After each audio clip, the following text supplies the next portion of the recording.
ओम शांति। आज 14 मार्च 2022 है और आज प्यारे बाबा के साकार रूप से चले हुए मधुर महावाक्यों को स्पष्ट करेंगी आदरणीय आशा दीदी। ओम शांति दीदी। ओम शांति। आज बाबा ने कहा, मीठे बच्चे, ज्ञान के तीसरे नेत्र से बाप को देखो, बाप को ही याद करो, इस शरीर को देखते हुए भी नहीं देखो। ज्ञान के तीसरे नेत्र से काम लो। दो नेत्रों से तो जन्म जन्मांतर काम ले, तीसरा नेत्र मिलता ही संगम पर है। तो बाबा कहते जब मैं देता हूँ तो उसको यूज भी करो। प्रश्न है, इस पुरानी दुनिया में रहते तुम बच्चों को कौन सा डायरेक्शन मिला हुआ है? बाबा ने बोला, मीठे बच्चे, ये पुरानी दुनिया जिसमें तुम रहते हो ये कब्रिस्तान होनी है। इस पर रावण का राज्य है, इनसे दिल नहीं लगाओ। यहाँ रहते बुद्धि की आसक्ति नई दुनिया में जानी चाहिए। गृहस्थ व्यवहार में भल रहो, परंतु कमल फूल समान रहो, सबसे तोड़ निभाओ। बुद्धि योग एक बाप से लगा रहे, ज्ञान योग में पक्के बनो। किसी भी हालत में खुशी का पारा कम ना हो। धीरज रख, कर्म बंधन को काटते जाओ। कितनी सारी बातें बाबा ने बताई, सब नोट करने की है। गीत है धीरज धर मनुआ।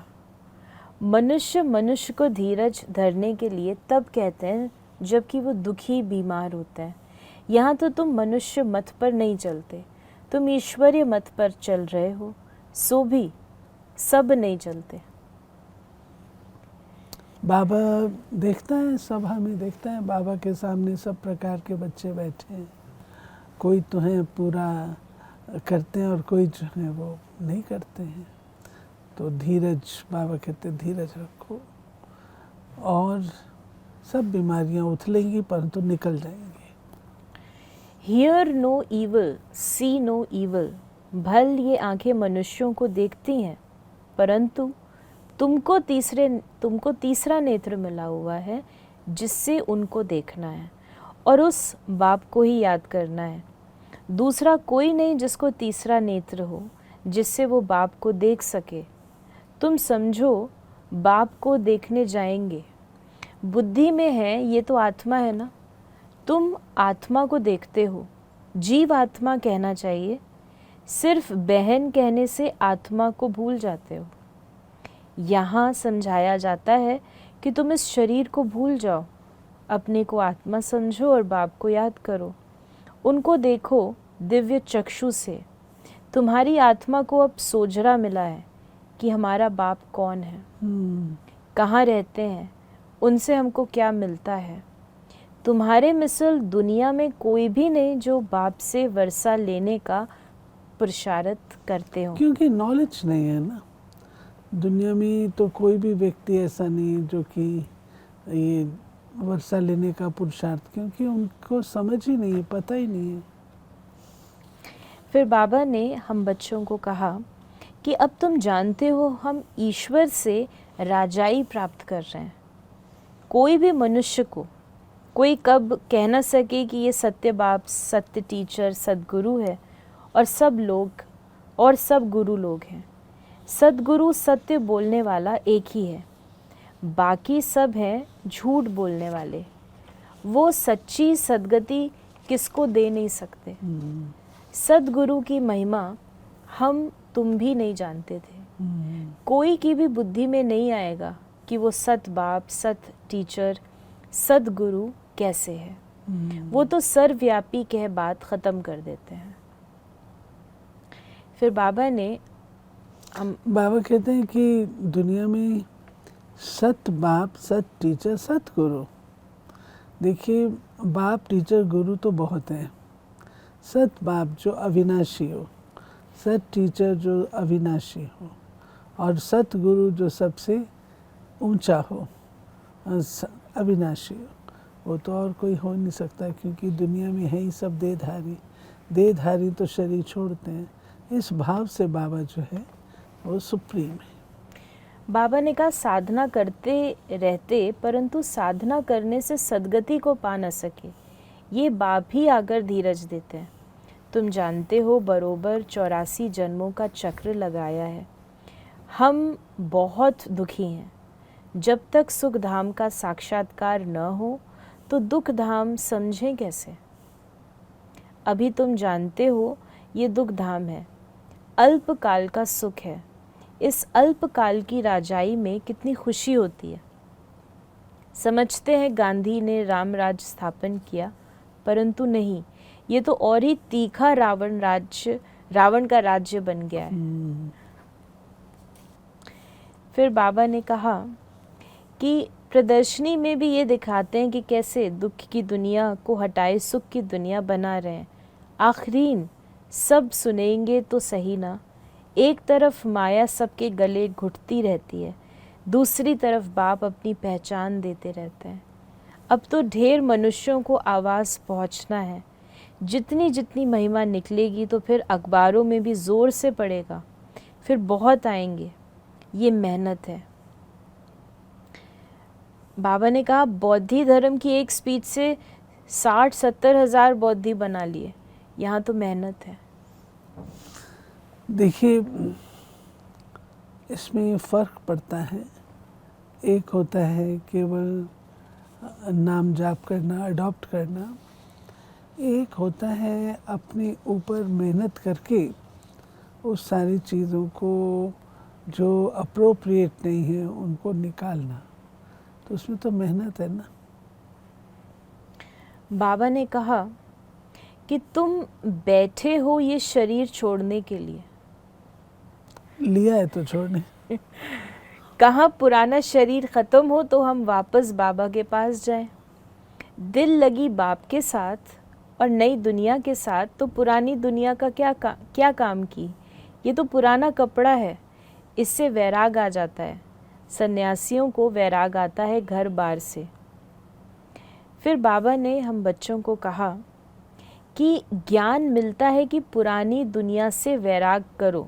बाबा ने ज्ञान, भक्ति और वैराग के बारे में बतलाया। ये कब्रिस्तान बनना है, वो है हद का सन्यास। उन्हों को ये मालूम नहीं कि ये पुरानी दुनिया ख़त्म होने वाली है। फिर बाबा ने हम बच्चों को कहा, कई लिखते हैं कि भल बैठे घर में हैं, परंतु मूंझते हैं कि क्या करें। ममत्व अगर नहीं रखें तो संभाल कैसे हो। बाप कहते हैं बच्चे रहना तो यहाँ ही है, परंतु बुद्धि की आसक्ति अब नई दुनिया में जानी चाहिए। सच्चा लव उसमें जाना चाहिए। बाबा ने जो सेंटेंस कहा, यहाँ बैठे हैं शरीर छोड़ने के लिए, तो शरीर छोड़ने की बात कोई ऐसे नहीं है, लेकिन ये जो बातें बाबा बता रहे हैं उन सब से निरासक्त रहना है और उनका परित्याग करना है। बाबा ने कहा हर एक की जन्म पत्री अलग अलग है। ज्ञान और योग नहीं होगा तो लटक पड़ेंगे। हर एक के लिए युक्ति भी अलग अलग मिलती है। कोई तकलीफ हो तो पूछो। कोई भी हालत में खुशी का पारा चढ़ना चाहिए। पाठ बजाना है, ममत्व तोड़ते जाना है। हर एक का कर्म बंधन अलग अलग है। कोई का हल्का, कोई का भारी है। बाबा से युक्ति लेकर धैर्यता से कर्म बंधन को काटते जाना है। इसमें गुप्त मेहनत चाहिए। बुद्धि को यात्रा में ले जाने की मेहनत। घड़ी घड़ी बुद्धि योग टूट पड़ता है। अब परिपक्व बन जावे तो कर्मातीत अवस्था आ जावे। अभी तो अनेक प्रकार के विकल्पों के ही तूफान लग पड़ते हैं। एकदम नींद फिट जाती है। विकल्पों को ही तूफान कहते हैं और सत्संगों में ये बातें नहीं होती। वहाँ तो कनरस है, फ़ायदा कुछ भी नहीं है। यहाँ तो ये पढ़ाई है आमदनी के लिए।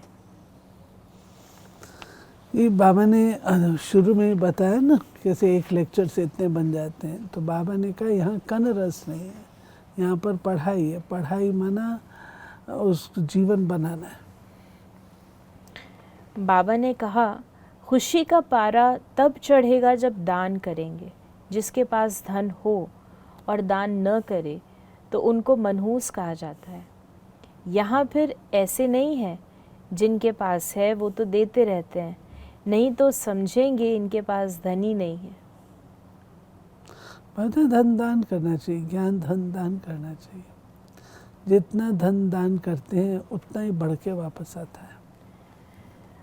बाबा ने आज वरदान दिया है, दिव्य बुद्धि द्वारा सदा दिव्यता को ग्रहण करने वाले सफलता मूर्त भव। बाप दादा द्वारा जन्म से ही हर बच्चे को दिव्य बुद्धि का वरदान प्राप्त होता है। जो इस दिव्य बुद्धि के वरदान को जितना कार्य में लगाते हैं उतना सफलता मूर्त बनते हैं, क्योंकि हर कार्य में दिव्यता ही सफलता का आधार है। दिव्य बुद्धि को प्राप्त करने वाली आत्माएं अदिव्य को भी दिव्य बना देती हैं। वो हर बात में दिव्यता को ही ग्रहण करती हैं। अदिव्य कार्य का प्रभाव दिव्य बुद्धि वालों पर पड़ नहीं सकता। और स्लोगन है आज का, किसका प्रभाव? अदिव्य। अदिव्य माना जिसकी बुद्धि में दिव्यता नहीं है, उनका प्रभाव क्या पड़ेगा? जो पढ़ते हैं, जो लायक बनते हैं, जो अच्छी राह पर होते हैं, उनके ऊपर दूसरों का क्या प्रभाव पड़ेगा? स्लोगन है, स्वयं को मेहमान समझकर रहो तो स्थिति अव्यक्त व महान बन जाएगी। तो ये थे बाबा के आज के महावाक्यों का स्पष्टीकरण। यदि आपके मन में कोई भी सवाल है तो मैसेज करें या व्हाट्सएप मैसेज करें 8826599309 पर। ओम शांति।